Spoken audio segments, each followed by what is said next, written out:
when people had to, and people demonstrated, and some even died just for the right to have a cup of coffee in a public restaurant. By talking to one another, these young boys learned to overcome their diversity and to accept the soul of a person through respect. To where I taught them respect will become trust, and your trust will become the emotional glue that tends to bind communities, schools, and people together forever. This movie was about a group of young men who simply wanted to become a team and to win. They first had to learn, like you, first that a team is a group of people with one vision, with one objective, and by God, one heartbeat. And I used to tell them, I demand that each one of you maintain the mentality of a team, and that's one heartbeat. And if I hear two hearts beating in this room, I'm going to kill that other sucker. Because I believe that that's the enemy. This movement is about the same values that you hold. You hold loyalty, you hold respect, honor, integrity, teamwork, personal courage, commitment, and leadership to all of the children that you come into contact with. And Danya, I realize your first choice was Denzel. And I can't blame you one bit for wanting the very best for the best organization in North Carolina and it could ever be for any state in this union. And I talked with him frequently, and I talked with him the other night, and I told him I was coming here to Raleigh to talk to the communities and schools because you deal with people who have to replace us. He says, that's great. And I asked him if he had time to drop in. He said he was sorry that he did not have time to come by and hopes you won't be too disappointed with me, and I'm quoting him. And his wife was over the phone. They were on their way to his wife's hometown up around Charlotte, I believe, to a place outside of Boone, North Carolina. His wife said, Coach, tell the people of CSI that she too was sorry that Denzel could not drop down here today. But you should be thankful that you got me instead of Denzel. One, he's cheaper. Two, I'm better looking than me. Well, I don't know about that. And if you believe, yeah, I did believe that, maybe we're going to overdo. That's cool. That's cool, I know. You know, today I must admit it's very intimidating to have to speak to a group of dedicated and committed people as you and, you know, my home girls, home guys, Edith, niece, all of you, the famous linebackers here and split in out there, I've met him. Because the importance of this program, I feel a little obligated. I feel that I have to be sort of as wise as Solomon, as prophetic as Isaiah, and if you don't mind, I'll be as funny as Bernie Mac. But don't worry, ladies and gentlemen, I'm still a football coach and I won't make anybody run a mile or do any push-ups.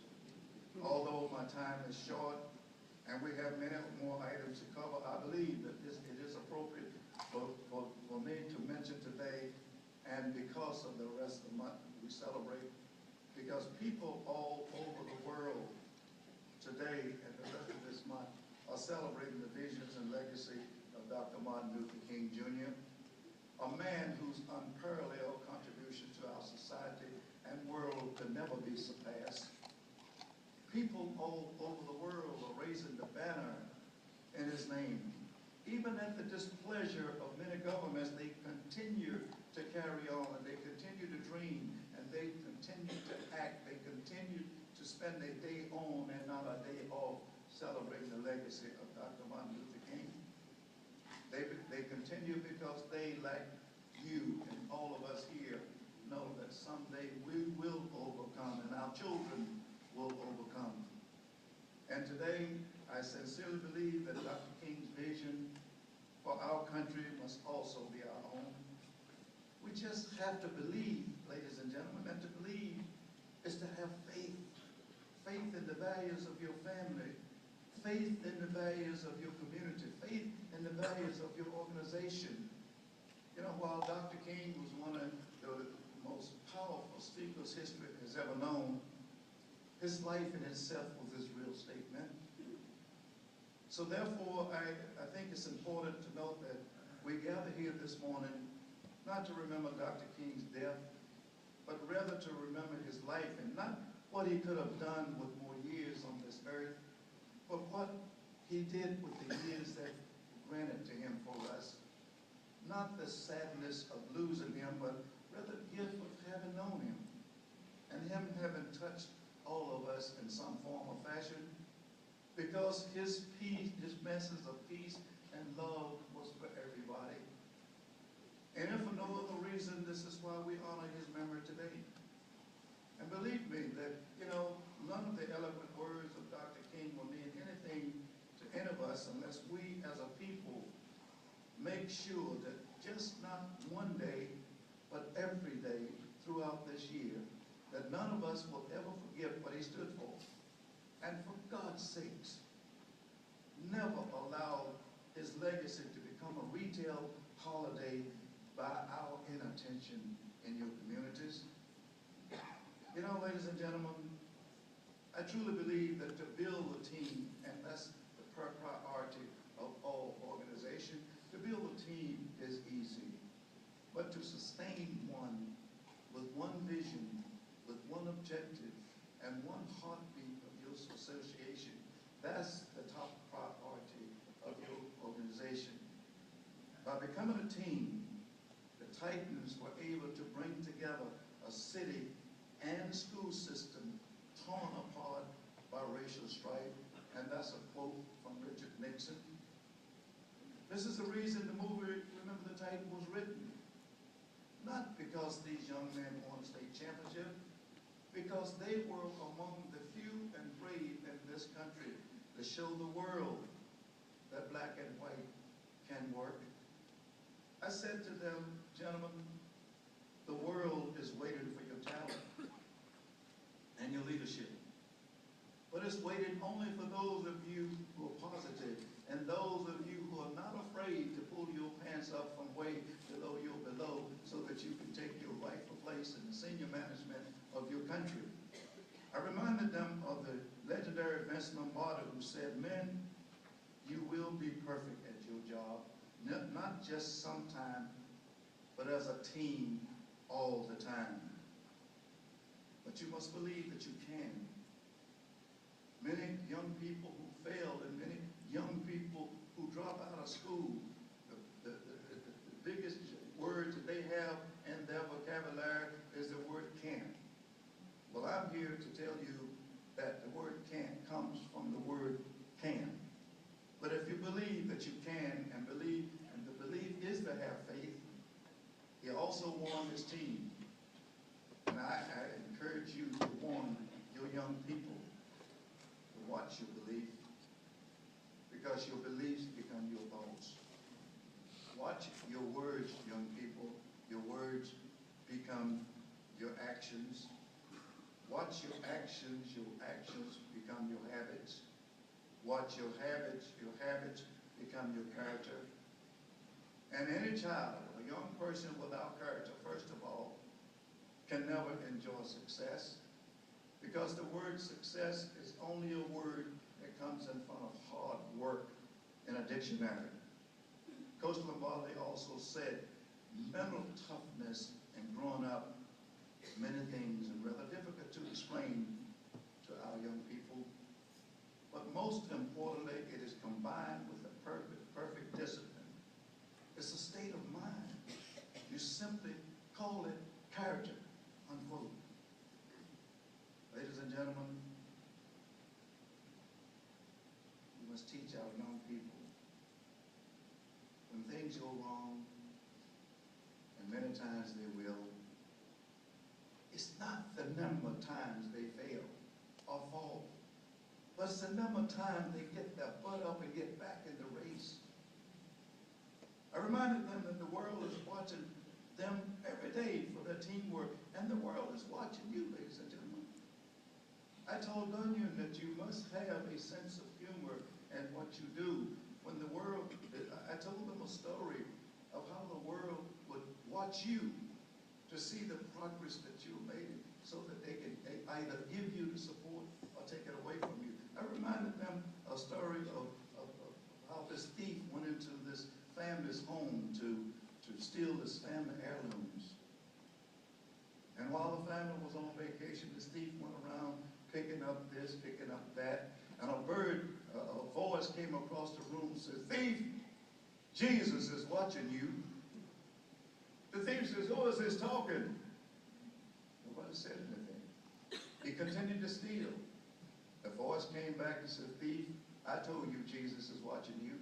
The thief says, "Where is this voice coming from?" And he shined his light over the wall, this little bird cage, this little talking bird over there. He said, "Is that you talking?" The bird said, "Yep." "You sure that's you talking, thief?" The bird said, "Yep." The thief said, "Well, what is your name?" The bird said, "My name is Moses." The thief says, "Who's crazy enough to name a bird Moses?" The bird said, "That same damn fool that named that rock waller Jesus over there." So be careful what you do. How careful I must be. A little fellow watches me, and that could very easily be a rock waller. Affiliates, did you know that high school dropouts earn $9,200 less per year on an average than those who graduate? Over the course of their lifetime, they will earn an average of $375,000 less than high school graduates, and roughly $1 million less than college graduates. However, this income gap has increased over recent years. Median earning of families of high school dropouts were nearly 30% lower in 2004 than they were in 1974. And I don't plan to bore you with statistics, but I think you should know this. High school dropouts are 3 times more likely to be unemployed than college dropouts. They're more likely to become members of likely to enroll in the University of Incarceration, where there are more black young men locked up in the jails of America than there are enrolled in every major college and university in our country. And chances are also much higher that they will be living in poverty compared to high school graduates. Given these facts, it's not surprising that those with lower levels of education also tend to be less healthy and drop out of school more frequently and earlier than others.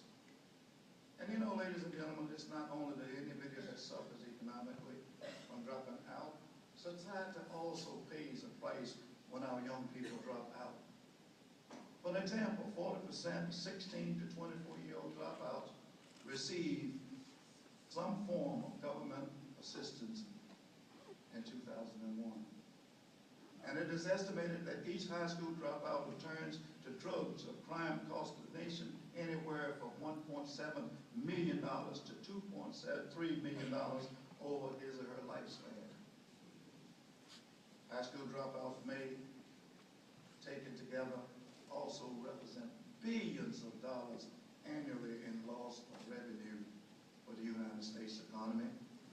And I'm sure you know that students at risk for dropping out display certain easily identifiable characteristics, some of which are demographics, some of which are family, some of which are bordering with school, some of which are crime and drugs, and the list goes on and on. And thank God for communities and schools in North Carolina with dedicated affiliates like you. We can, and believe me, we will make a difference to these children. We have to make a difference because they have to replace us. They have to replace us here on the face of this earth. And whether you consider yourself a manager of these kids, or whether you consider yourself a leader of these kids, I would like to hope that you are hoping that you're fighting every day